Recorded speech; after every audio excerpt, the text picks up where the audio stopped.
state lines. And you were saying, like, if you're ever going to do that, have the person come meet you. Okay, have the person come meet you so you don't cross state lines, but they do. Here's my question. What was that law? What was that act called? Mann Act. What was the Mann Act? Anybody? Go ahead. The illegal or immoral right to transport people across state lines or something like that? Something like that. Can somebody say it a little? Go ahead. Okay, if a man crosses the state lines with a woman with immoral thoughts. Immoral purposes. If a man crosses state lines with immoral purposes in mind, then all of a sudden this could be regulated using interstate commerce. Now remember, it says if a man crosses state lines with a woman with immoral purposes, what were they really trying to regulate? Do you remember? It's something kind of, but there was something more to it than that. Trafficking? It was. These people were kidnapping women. They were taking them away from their homes. They were basically prostituting them out. And they didn't want to say that they wanted to regulate that, but they regulated it by saying, if a man crosses state lines with a woman with immoral purposes in mind, then now this would be subject to federal prosecution. Now, Sydney, let me come back to you on this. You're saying, well, didn't you tell us to make them come to us? Well, what did I ask y'all when we were talking about the Mann Act? Because I asked every class the same question about visiting a place. If we leave the state or not. To go where? The beach. The beach. To Nevada. No, not to Nevada. To go to the beach. Okay, and I asked every one of you, and there was somebody ratchet. There were many of you that were ratchet in all the classes. You can zoom in on me now. Here's the thing on this. What was the trick? Why was it ratchet? What was the problem for you with the Mann Act? If you went to the beach alone, what was the story? Go ahead. Isn't it because, like, I can't really remember, but I think you emphasized, like, if you were going, like, with both genders, it was a problem or something like that? So if you go to the beach with both genders in a different state, you can get in trouble? Yeah. God, what kind of country is this? There's something more. I don't really remember, but Somebody tell me. We have sex with them. What? Zoom in. I don't think I said that. Now, I think what I said was, if you go, and in fact, you get the hotel, yeah. Now we're getting there. The idea is that if y'all stayed together, and we talked about eating, and we talked about, buying gas and all these other things, but then we talked about the idea that if y'all stayed a couple of days, people weren't married, y'all shared rooms, you know what I'm saying as we talk about this. Okay, and I asked somebody in all of the classes, and I believe, Latif, it was you. If a man and a woman aren't married and they go to the beach and they swim together, you said that was immoral, right? See, the thing on this is with the Mann Act, is that if the title of it, or the wording of it says, is that if you cross state lines with immoral purposes. I'm not saying that Sydney or Abdul or Sarah back in the back, I'm not saying that y'all are involved in kidnapping and prostitution. But what I'm saying is that immoral purposes can mean a lot of different things. And what's immoral in Maryland or New York could be really different than what's immoral in Mississippi or Alabama. So you could do the same thing, but you could get in very different trouble, or maybe not get in trouble at all. And the other thing on this, I'm not saying that the federal government can go after you if you start shacking up in hotel rooms for a weekend or for a week. But what I'm saying is that you know how government and law is. When they see that you're doing something wrong, they find a lot of things, and they could go after you for this, which should tell you just how big the commerce power is. I saw, go ahead, Leia. I'm all over the place with the Manpower Act, Yeah. the Prostitution Act. Yeah. So basically, is if you solicit a prostitute and cross the state line, then it becomes illegal? Is that it? Would that be the No, the idea was that men were kidnapping women, and they were forcing them to prostitute, to pimp them out, basically.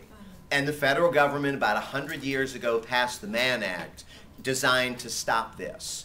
And basically what it said was that if a man crosses state lines with a woman with immoral purposes in mind, then the federal government can regulate. Well, it was designed to stop prostitution. But what I'm saying now is that immoral purposes could be interpreted a lot of different ways. and if it can be interpreted a lot of different ways, you know, you go to one state where maybe they think if you go down there for the weekend and Abdul just blurts out having sex and not being married and all these other things, that could be potentially, that could lead you to suffer charges because you would have crossed state lines, you had immoral thoughts, you bought things along the way. I'm not saying that Abdul's, you know, taking prostitutes to the beach, but I'm saying that he might be doing immoral things depending upon who the officer or the district attorney or the judge is. And judges might be different in New York. Police officers might be different in New York. Attorneys, district attorneys might be different in New York than they would be in Alabama. So it's too much power because it's based on commerce, but it's subject to interpretation. They've changed this law now because in the beginning it was thought that men could lead women astray. I'm looking at Sarah for a particular reason. Now we know women lead men astray all the time. And the idea is that if a woman crosses state lines with a man with immoral purposes, she can be punished too. Do y'all remember the modern example that I gave you of the person that was busted under the Mann Act, or threatened, I should say, under the Mann Act? Governor of New York, former Governor Spitzer, solicited that prostitute, paid her 6 figures, met her in D.C. They threatened him with a Mann Act prosecution if he did not resign, and he resigned. So they didn't prosecute, but they got what they wanted, which was they wanted him out of office. What do y'all remember about United States versus Lopez? Go ahead, Journey. So that's when the court struck down the gun-free school zone. Gun-Free School Zone Act. Oh, this seems kind of appropriate today. What was the Gun-Free School Zone Act about? Anybody? Federal government was trying to establish higher penalties if people illegally brought guns, for example, to school grounds. That could be like a MC. That could be like a high school or a junior high or something along these lines. And do you remember what power they wanted to use to justify this law? Commerce power. And do you remember how they wanted to use it? It was all hypothetical, right? Explain it to me.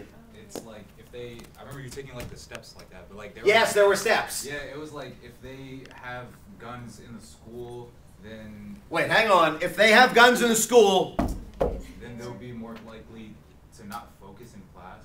Or, and they're more likely to be scared. right, and that'll ultimately result in them not doing as well in school. And if they don't do as well in school, They don't get jobs. they don't get as good a job, They can't get money, then they don't earn as much money, And then it will eventually affect the commerce. and then it would eventually affect interstate commerce. Some of y'all and I had asked you, how could you justify guns in commerce? And y'all said if you bought a gun and crossed state lines, if a piece of a gun was made in one place and then it was assembled in another place, that would be commerce. Maybe it would have something to do with ammunition or bullets, something along these lines. And that all made sense. But the government didn't say that. If kids are bringing guns to school, then they're scared. And if they're scared, they're not going to learn as well. And if they don't learn as well, then they're not going to get as good at jobs. They don't get as good at jobs, not as much money. And then that impacts interstate commerce is what the government used.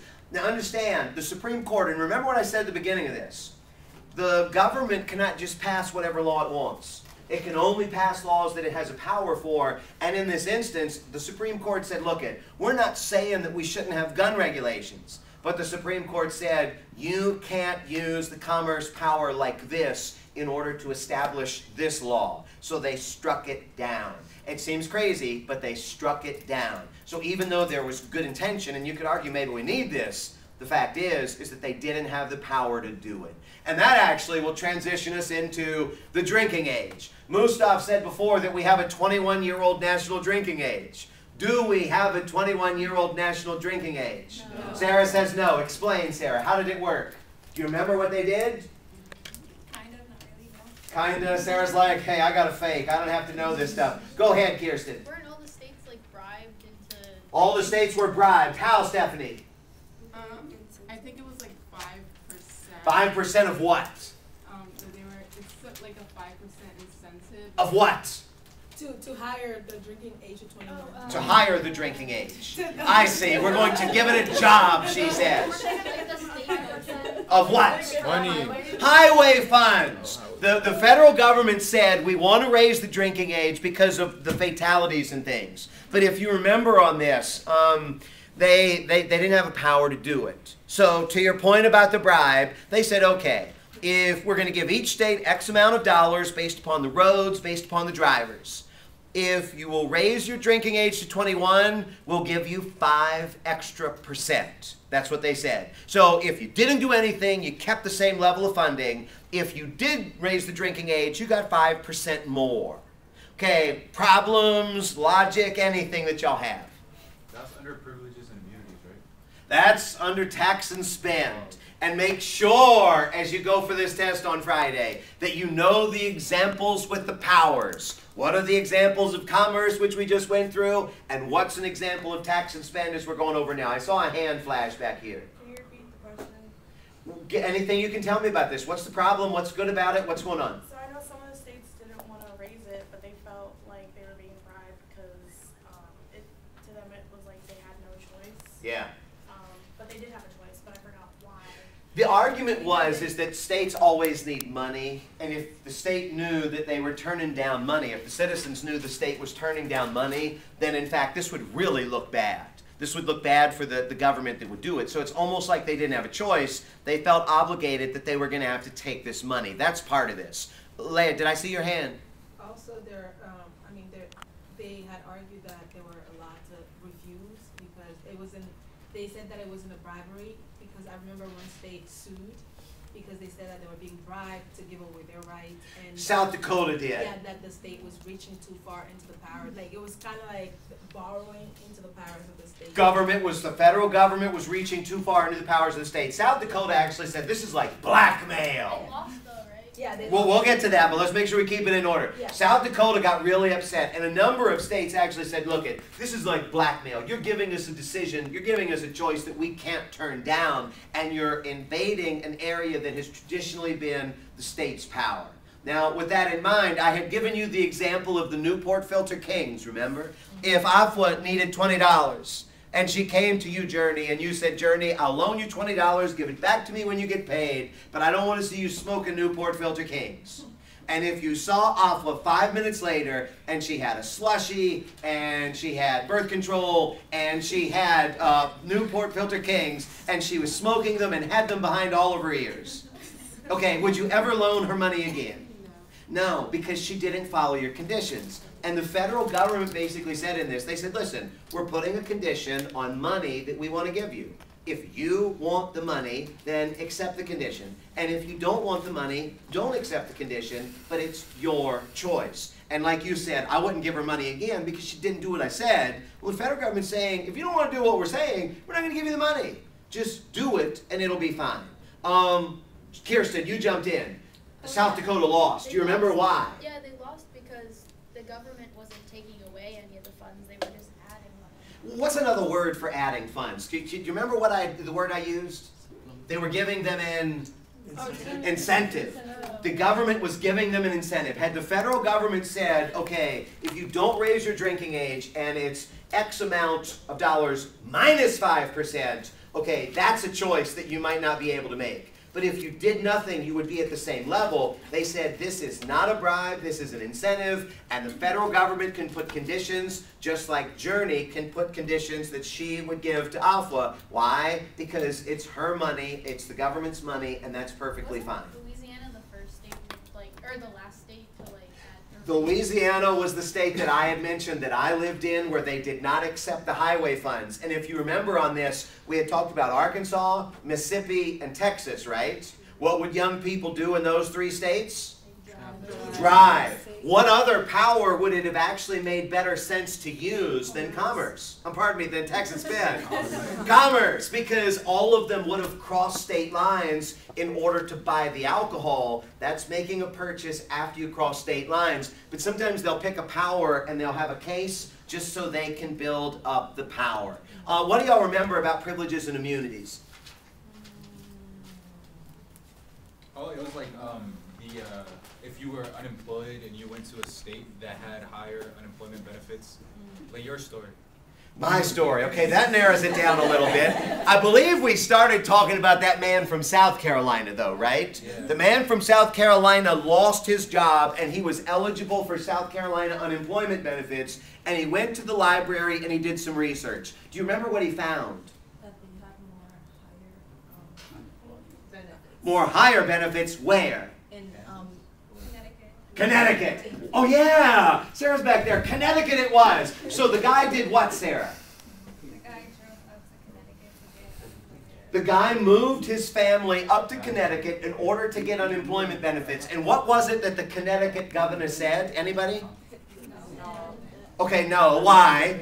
Because he wasn't living there, he didn't like pay into the system. Who did pay into the system? The people who. The Connecticutans, yeah! Understand on this. The Connecticut governor said, I am not going to give you unemployment benefits on day one. Why? Because you haven't paid into the system. And when we talked about this, if you remember, I had mentioned to y'all the idea of in-state versus out-of-state tuition, you know, things like this. You get in-state tuition because you've lived there for a while, because you've paid into the system. Well, if you just wanted to go out to California and go to school, you hadn't paid into the system, it makes sense that they would be able to treat California residents different. You know, when we were talking about discrimination before, that's technically discrimination. But there's a rational reason. If I live in California and I've paid into the system, it makes sense that I should get better benefits than somebody that moves from Maryland and has never paid in. But he tried to go up there, and the Connecticut governor said no. The Connecticut governor said, the Connecticutans have paid their taxes, they've worked into the system, and if people know that you can come to my state, our state, and get better benefits, highest in the entire country, then guess what? They're just going to move here every time they lose their job, and when they move here, this is going to rob the Connecticutans of their tax dollars. That's what he was saying. Why'd the guy say that he should be able to win? Anybody remember? It was based on privileges and immunities. Do you remember what privileges and immunities is said to protect?